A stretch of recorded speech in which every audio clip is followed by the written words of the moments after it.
Hey everyone, welcome to Advocacy Answered. My name is Mike Kondratik.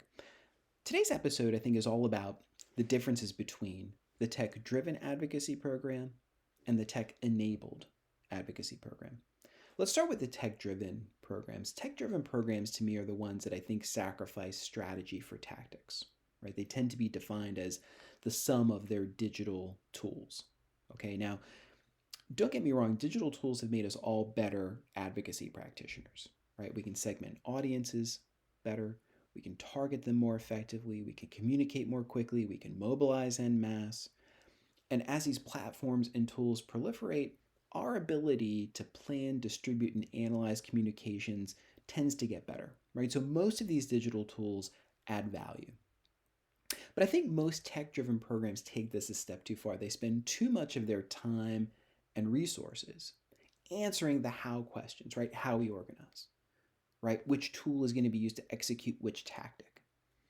When I think we set ourselves up far better when we spend more time and resources answering the why question, right? Why do we have advocacy programs in the first place? If you're a follower of this series, you know the answer to that question is that we have advocacy programs to build relationships with decision makers. That's what we need to be invested in. Okay, remember, legislators and staff still say the most effective form of advocacy communication is the face to face meeting with constituents. Okay, to me, that's an important sign that the relationship building process can't be an all digital endeavor. Okay, now compare this to the tech enabled program. I think the biggest difference is a tech enabled program keeps the relationship building strategy as its North Star.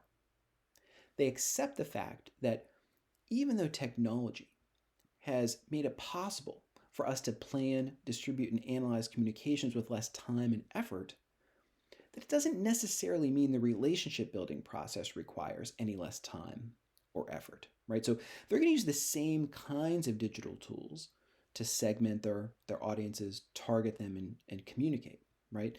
These tools help identify the right people to be having conversations with.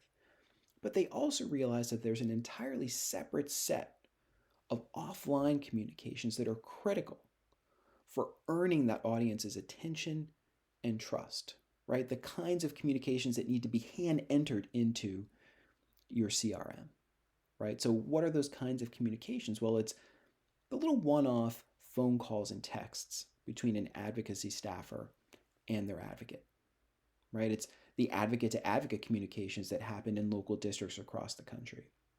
And of course, it's the meetings between advocates and decision makers, right? So for these tech enabled programs, this ratio of communication becomes important. The ratio of communications that need to be hand entered into the CRM versus those that are automatically tracked, all those digital campaigns we run that are automatically tracked in our CRM, right?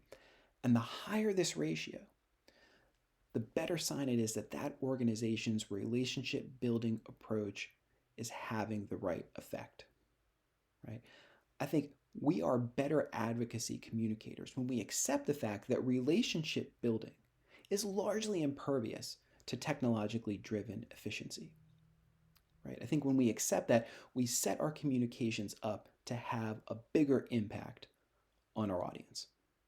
But let me know what you think. Please find me on Twitter at AdvocacyAnswer. Again, no ED on that Twitter handle. Or please shoot me an email, advocacyanswered@gmail.com. As always, thank you so much for your time and your attention.